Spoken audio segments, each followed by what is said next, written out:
Halo teman-teman semua, selamat datang di channel YouTube saya. Saat ini saya akan membuat video pembelajaran tentang logaritma matematika kelas 10 SMA.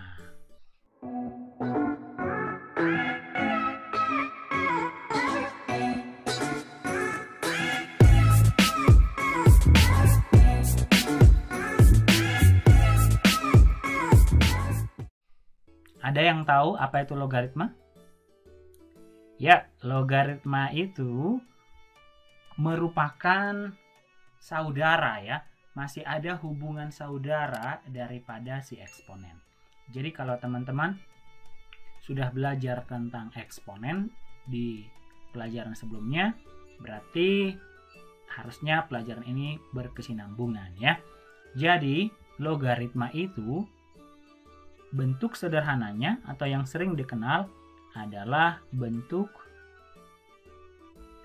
inverse. Inverse itu kebalikan ya.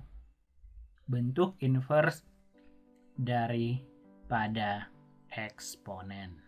Nah, inilah bahasa sederhana daripada logaritma. Bentuk inverse daripada eksponen. Secara penulisan atau secara simbol, bahwa sering ditulis A logaritma B. Jadi A ini ditulis di atas ya seperti pangkat. Log ini singkatan dari logaritma dan ini B sebuah numerus. Ada juga beberapa buku bahasa Inggris tua membuat simbol seperti ini. Logaritma A B ya. Logaritmanya di bawah. Terus ada juga yang menulis seperti ini. Logaritma A, B ya. Jadi kalau teman-teman nanti melihat tulisan bentuk ketiga ini sama ya. Nah, yang sering kita bahas, yang akan kita bahas adalah yang bentuk seperti ini, yang biasa digunakan A log B.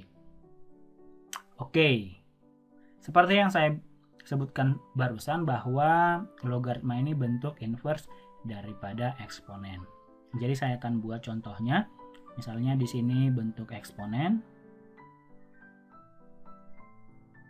Nah, nanti di sebelah kanannya itu adalah logaritma. Yuk, kita buat contohnya. Contohnya misalkan 2 pangkat 3 sama dengan 8, ya kan? Nah, ini kita bisa rubah ke dalam bentuk logaritma. Caranya seperti ini. 2 logaritma atau 2 log 8 sama dengan 3. Jadi basis ini sama, di logaritma juga basis seperti pangkat di sini. Terus logaritma 8. Jadi hasil di eksponen berubah menjadi sebuah bilangan di logaritma dan pangkat di eksponen berubah menjadi hasil di logaritma. Nah, perhatikan transformasi atau perpindahannya ya.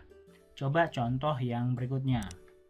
Contohnya lagi 3 pangkat 2 sama dengan 9. Coba kita rubah ini ke dalam bentuk logaritmanya.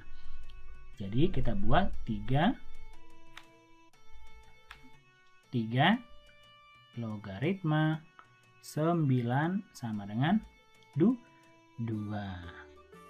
Ya. Coba contoh berikutnya. 16 pangkat setengah itu sama dengan 4. Berarti kita bisa rubah ke dalam logaritma 16 logaritma 4 itu sama dengan setengah. Coba berikutnya 5 pangkat 0 itu sama dengan 1. Nah, ini kita bisa rubah menjadi 5 logaritma 1 sama dengan 0. Bagaimana dengan soal ini? Min 4 pangkat 2 sama dengan 16. Berarti bisa dibuat min 4 logaritma 16 sama dengan 2. Nah, perhatikan baik-baik. Ini saya kotakin. ya. Ini bukan merupakan bentuk logaritma yang terdefinisi, ya. Jadi ini bukan merupakan bentuk logaritma yang terdefinisi. Apa itu yang terdefinisi? Saya akan jelaskan setelah ini ya. Berarti dari contoh ini yang di atas ini, berarti kalau kita buat dalam bentuk aljabarnya, misalkan A pangkat C sama dengan B.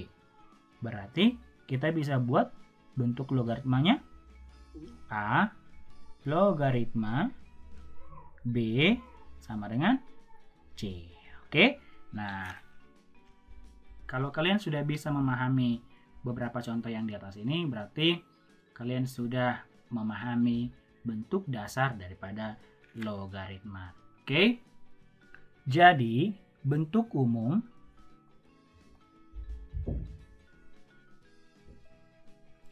daripada logaritma itu sendiri adalah A logaritma C sama dengan B itu jika hanya jika ya.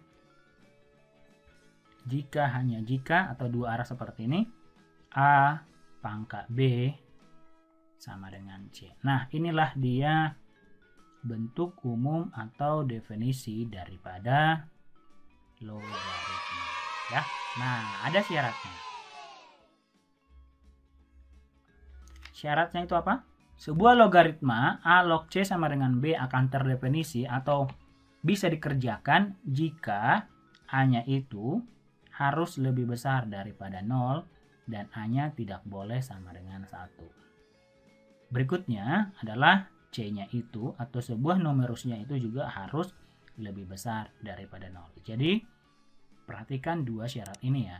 Kalau dua syarat ini tidak memenuhi, seperti yang contoh ini, min 4 itu tidak memenuhi syarat ya, tidak memenuhi syarat di basis. Jadi basisnya itu atau A-nya itu harus lebih besar daripada 0. Karena min 4 tidak lebih besar dari 0, maka ini bukanlah bentuk umum logaritma yang terdefinisi. Jadi logaritma yang terdefinisi itu adalah yang memenuhi syarat ini ya. Oke, berarti kita bisa buat keterangannya bahwa A itu adalah bilangan pokok atau bisa disebut basis. C itu adalah sebuah numerus atau sebuah bilangan ya yang akan diproses, dan B itu adalah hasil logaritma. Nah, inilah dia bentuk dasar daripada logaritma. Untuk memahami lebih jauh, kita perhatikan contoh berikut ini. Nah, coba perhatikan contoh berikut ini. Di sini saya sudah sediakan 4 contoh. Semoga adik-adik semua bisa memahami 4 contoh ini ya. Tentukan nilai logaritma berikut. A. 5 log 25. B. 3 log 81. C. 25 log akar 5. D. 2 log 2 akar 2. Nah, kita akan menentukan nilai-nilai dari logaritma berikut ini. Caranya seperti ini. Ini kita jawab. A. 5 log 25 itu kita misalkan sebuah bilangan ya. 5 log 25 kita misalkan nanti hasilnya adalah sebuah bilangan X. Berarti ini kita bisa rubah ke dalam bentuk perpangkatan ya. Jadi 5 pangkat X sama dengan 25 ya, seperti perubahan yang tadi. Berarti ini kita bisa buat 5 pangkat X sama dengan 25 itu sama dengan 5 pangkat 2. Nah, karena basisnya sudah sama, ini kita coret. Berarti X-nya sama dengan 2. Oh, berarti jadi 5 logaritma 25 itu sama dengan 2. Seperti itu ya. B. 3 logaritma 81 itu kita misalkan P. Bebas ya variabelnya ya. Jadi 3 pangkat P sama dengan 81. Nah, begitu ya cara merubahnya ya. 3 pangkat P sama dengan 81. Nah, ini kita lanjutkan sama dengan 81 ini sama dengan 3 pangkat 4. Ini kita coret. Berarti P-nya sama dengan 4. Berarti 3 log 81 itu sama dengan 4. Gampang kan? Coba yang C. 25 logaritma akar 5 itu kita misalkan N. Ya. Maka 25 pangkat N sama dengan akar 5. Nah, ini kita buat basisnya sama-sama dengan basis 5, berarti 25 itu 5 pangkat 2, kita rubah menjadi 5 pangkat 2N sama dengan 5 pangkat. Nah, akar itu sama dengan pangkat setengah ya kan? Nah, udah sama basisnya, ini kita coret. Maka 2N sama dengan setengah. Berarti N-nya itu sama dengan setengah dibagi 2, berarti 1/4. Jadi 25 logaritma akar 5 itu sama dengan 1/4. Dan terakhir yang D. 2 log 2 akar 2. Ini kita misalkan itu sebuah A ya. Jadi 2 pangkat A sama dengan 2 akar 2. Berarti 2 pangkat 1 dikali dengan 2 pangkat setengah ya kan? Berarti 2 pangkat A sama dengan 2 pangkat 1 tambah setengah. Berarti 1/2 atau 3/2. Nah, ini kita coret. Maka A-nya sama dengan 3/2. Berarti nilai daripada 2 logaritma 2 akar 2 itu sama dengan 3/2. Seperti itulah menentukan nilai logaritma. Ya, jadi boleh diperhatikan caranya seperti apa. Teknik dalam menyelesaikan nilai logaritma dasar berikut ini. Jika ada pertanyaan boleh tulis di kolom komentar atau boleh hubungin saya ya. Oke, sampai di sini materi logaritma dasar. Berikutnya kita akan belajar mengenai sifat-sifat logaritma. Oke, sampai di sini pertemuan kita. Terima kasih. Terima kasih sudah menonton videonya. Jangan lupa subscribe, like, komen, dan share ya. Terima kasih.